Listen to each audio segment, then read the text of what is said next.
Ya, Anda kembali bersama kami, saudara. Saya lanjutkan diskusi bersama dengan Mas Fitra. Tadi memang disebutkan dalam dialog kita tadi bahwa semua smooth tampaknya. Ini berbeda kalau kita lihat tren-tren ke belakang. Katakanlah ketika perpindahan estafet kepemimpinan dari SBY ke Jokowi, saat itu dibatasi ya ruang gerak dari Jokowi untuk ikut campur dalam penyusunan APBN-nya begitu. Namun kali ini berbeda. Terlihat dari awal Jokowi sudah merangkul wakil presiden terpilih untuk menggodok APBN. Nah, apakah memang estafet kepemimpinan dari Jokowi ke Prabowo ini tidak begitu berpengaruh kepada postur rancangan APBN, atau Anda punya pendapat lain?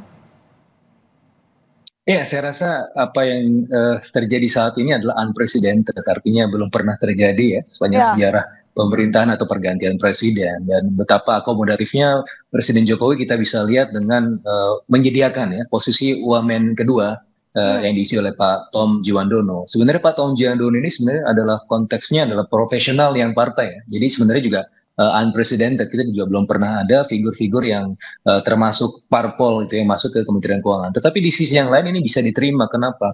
Karena kan kalau misalnya bayangkan saja Mbak My Sister, kalau ditaruh orang profesional di situ, artinya kan nggak bisa dipegang oleh tim transisi.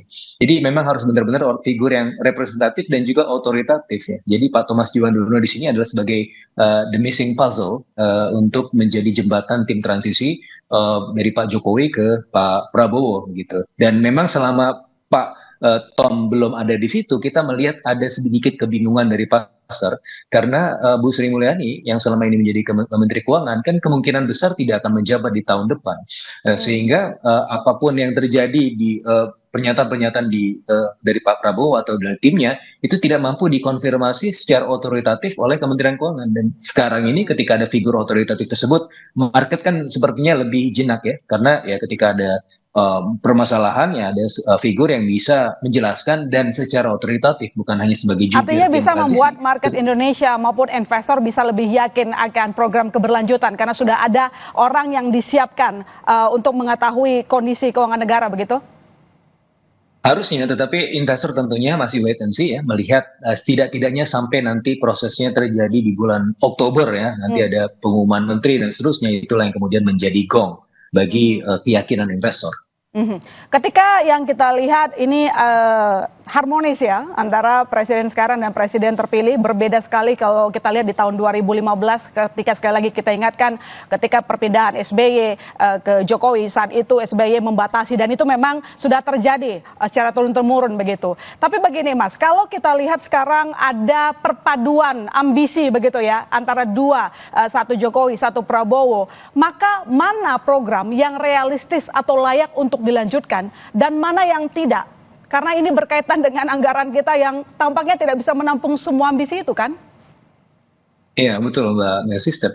Memang ekonomi itu cenderung berpikir pada rasionalitas, dan rasionalitas itu tentunya tergantung pada anggaran, dan anggaran adalah bentuknya sangat terbatas, ada constraint, ada hambatan-hambatan, dan oleh karena kita bisa memegang referensi dari Profesor Sudrajat Djiwandono yang merupakan anggota tim pakar Pak Prabowo juga dan merupakan iparnya yang merupakan orang kepercayaan dari Pak Prabowo, yang melihat bahwa nanti di tahun depan kemungkinan besar prioritasnya adalah makan bergizi gratis, karena kita memang sadar bahwa SDM kita itu sangat tertinggal, sehingga investasi sebesar apapun yang masuk itu tidak akan menuai hasil yang sangat signifikan ya. Bisa dilihat angka ekor kita yang justru memburuk ya, karena apa? Karena absorptive capacity atau kapasitas kita untuk bisa menyerap investasi dan memanfaatkan investasi tersebut sangat terbatas. Kenapa? Karena SDM kita tertinggal.